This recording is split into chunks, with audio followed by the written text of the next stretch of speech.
Hey y'all, what is going on? What is going on? It's your girl, Melba Pearson, Melba for Miami, Melba for Justice, also known as the resident legal diva. And it is time for another Mondays with Melba. Well, it still is Black History Month for a few more Thankfully. days. Barely. So I would definitely be remiss if I did not feature the amazing Rodney Jacobs, who is running for Florida State Senate, who is the director of the CIP, which does so much work in terms of police accountability.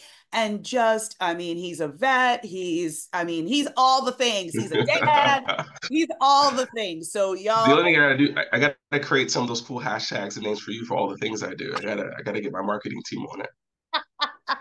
listen, that'd be part of my donation to your campaign. I I'll appreciate that. I appreciate that. So everyone, please meet Rodney Jacobs. Rodney, thank you so much for joining me on Mondays with Melba. I really appreciate it. Hey, I appreciate you having me, Melba. Always love listening to the show and seeing all the great guests you bring on. So I definitely feel honored to be on here and talking about all the good work that I'm doing, as well as all the great stuff you're doing as well. I think, especially during Black History Month, we always are always looking backwards and forwards and looking at the great diaspora of the African Americans in America. So to come on here to do this with you is quite the privilege. Thank you, my friend. So introduce yourself to the people. Tell everybody a little bit about yourself, your background, your path to where you are today, and then why you're going to the next step and running for office. Yeah, well, just a little bit about me. I am the son of a 30-year military veteran, so I'm an Army brat. Lived all over the United States for most of my upbringing. Went to undergrad and law school in the state of Ohio, and came back to Florida for mainly two reasons. One, to marry my beautiful wife. We now have two kids.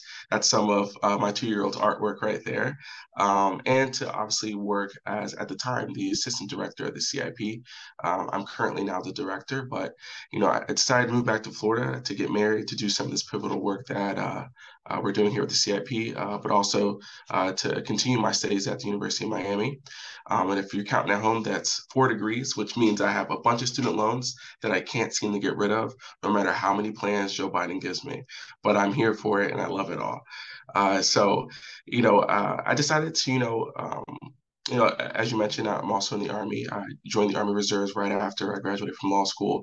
I've been serving now as a civil affairs officer for almost 10 years. I'm a captain and a commander of a small unit right outside of Orlando.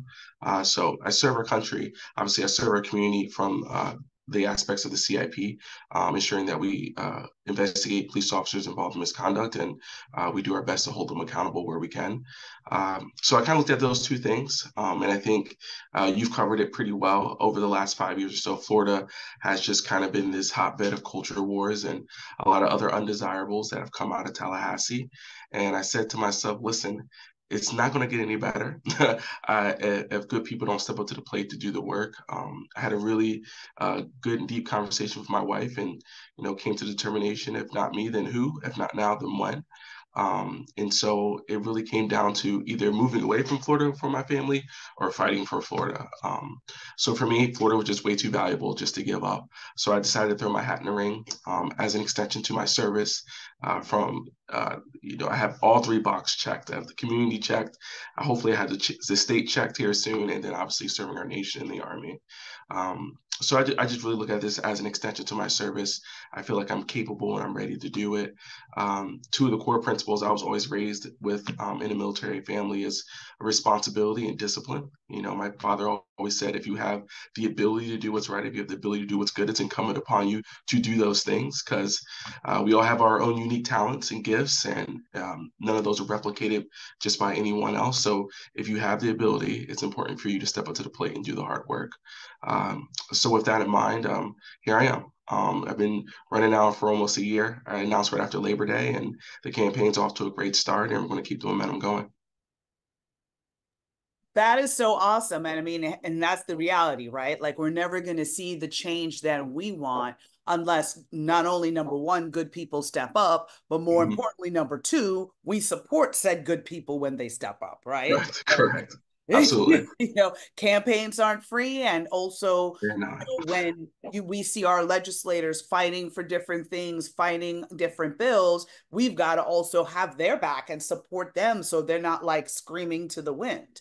But getting back to more about your run for Florida State Senate. First of all, Yeah. what district is that for, and what area does that cover? So that's question one. And then question two, what do you hope to accomplish in Tallahassee, especially knowing that you would be in the super minority? Yeah. Well, so first things first, obviously, Senate District 35, that's currently Lauren Book's Senate seat. She is termed out, so it's an open Senate seat. It's a Broward County seat, and it encompasses a few major cities, Weston, Southwest Ranches, Cooper City, Miramar, Pembroke Pines, parts of Hollywood, Davie, a little bit of Sunrise and Coral Springs as well. So we go as far west as the Everglades, as far east as a little bit of Hollywood. Southern border is right on the Miami-Dade County border with Miramar and Pines, and we go as far north as Springs and Davie. So it's a large district. There's roughly 450 to 500,000 constituents there. So very large district. I look at 35 as really a microcosm to the state of Florida, or really to our nation. We just have so many different individuals there, both in demographics of race, culture, you name it, we have it. So I feel really fortunate for just the opportunity to represent such a great location, a great district. So I'm looking to really lean into it, to connect with as many voters as possible. One of the core components of the campaign is what I'm calling every city, every vote. I don't care where you voted for, or who you voted for in the past, or how you voted in the past. I'm going to engage with you. I'm going to talk to you. I'm going to ask you what issues are bothering you, what keeps you up at night, what are some of the ideas you have for this district. I think when we look at a democracy, it's all about the civics participation that makes it go round. And so for a little bit of time here now in Florida, that system hasn't been going as round as we would like it. So I feel like kind of getting out there, getting into the grassroots, rolling up your sleeves and talking to people is the best way to restart this engine. And so that's what I'm going to do. And what else is on your agenda? So, obviously making sure that everyone feels heard, that everyone is really part of the process. But, are there particular bills that you're looking to introduce in Tallahassee once you're elected?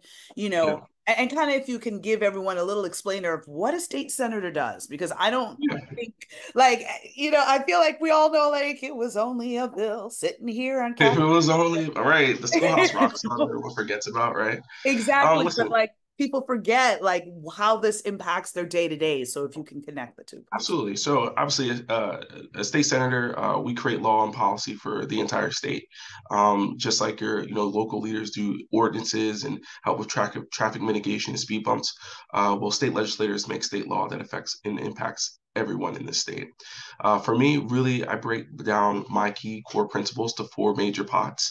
The first one is what I'm calling economics for the dinner table, and it really looks at the conversations you have in your home around the dinner table or in front of the TV or just whatever you do in your home that in that moment and that night or day with your loved ones, with a friend, when you talk about issues. I know in the Jacobs household, a conversation that often comes up is how are we going to pay for daycare this month, right? Because daycare is so god awful expensive. So really looking at economics that promotes the ability to put food on your table, that looks at the roof over your head. Obviously, we have a housing insurance crisis in Florida right now. So there's so many things that I think we may have gotten away from in looking at policy that aren't dinner table issues anymore. That are dinner table issues that we're not uh, uh, finding solutions based upon those issues in practice.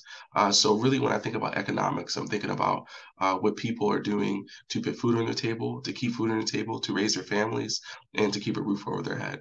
And I think when you look at it from that vantage point, you capture so many of the different issues in our state, from homelessness to affordable housing to insurance to healthcare. All of those things are afforded to us by just basic dinner table conversations. So I'm looking at my economics from that vantage point. The other components of what I would love to do if afforded the opportunity to represent this district is really to look at sickness prevention from a public health perspective. One of my master's degrees is in public health, so I have a heavy focus and emphasis on disease burden and social detriments of health. And I think a lot of the stressors that we get from the day to day that impact the work that we do and how we do that work can be mitigated by just reducing our healthcare stresses. So really introducing legislation that looks at those two core components from a systematic approach is really important to me. And then obviously environmental protection is obviously very, very top of mind for anyone. I think that's a legislator, especially in a state like Florida where we're constantly fighting different bouts of hurricanes and floods for almost half the year. And then lastly is this notion that I'm calling education that promotes prosperity.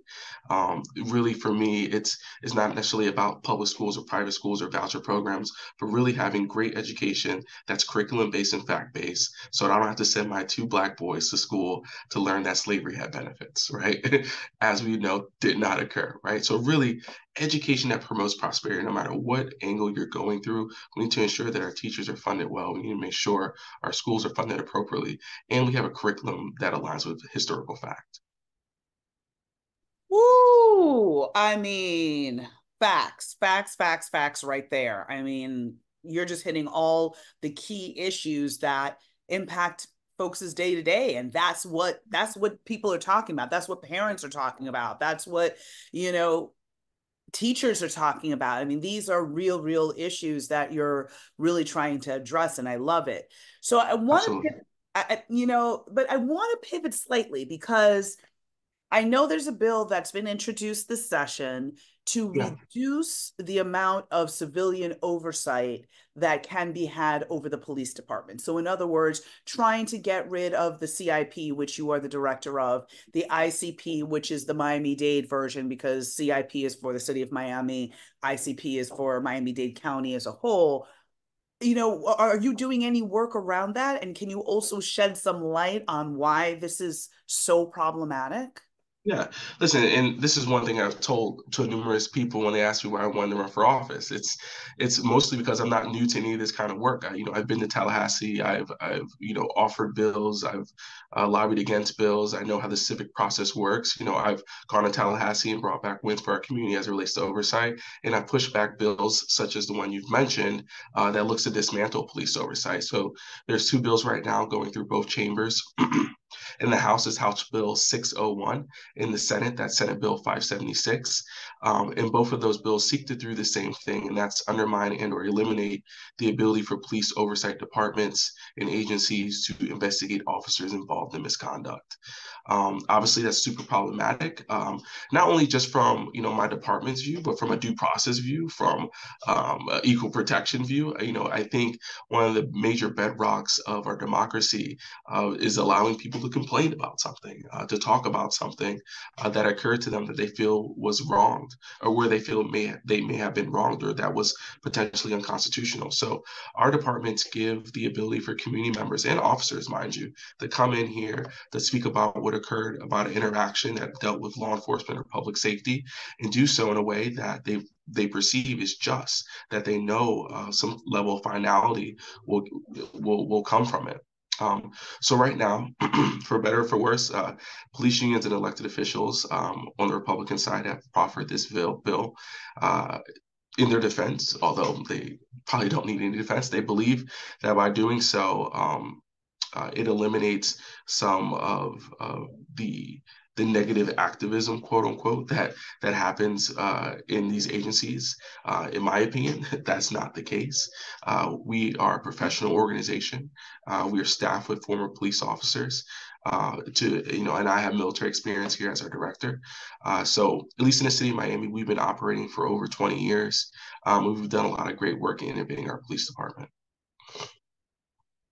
And it's just so unfortunate because when you think about, the murder of George Floyd at the hands of Derek Chauvin, Right. the fact that he was convicted for that was because of a civilian that was able to videotape the interaction, and that videotape became part of the evidence. Now that's not necessarily directly tied to this bill, but there's also bills saying that you're not Mhm. allowed to film police officers during them doing their duty, right? So if they're in the middle of an Right. arrest, you can't videotape them. But it's like we've also seen that the body worn cameras aren't always effective, because if you so happen to cover it or you happen to turn it off, well, then now it's What back are we to. doing here, right? It's really crazy to think about. We're not that far removed from the George Floyd worldwide protest, right? Where we all, I felt like, collectively understood that law enforcement is important, but it's also equally important that we hold them accountable for the wrongs and unjust things that are done towards the community. Because, and this is what I tell people all the time, Melba, last time I checked, the community or the police department needs the community just as much, because no one commits crimes in front of police officers. Typically, if a crime or something were to occur where a police officer needs to do their job, they need community help. In order to get that help, you need community trust. And the best mechanism and tool that promotes trust towards a community or towards a police community relationship has been civilian oversight. So for everyone to really recognize that in a real way after George Floyd was monumental. But here we are a few years removed, and we're saying, let's throw the baby out with the bathwater. None of that makes sense. And so when we have nonsensical legislation such as this, one must ask themselves, why is this occurring? What is really happening here? And I think it's really important for us as community members to really stay plugged in tune on this, calling your state elected officials and saying you disagree with this, because this is one of the few checks that we have on our law enforcement.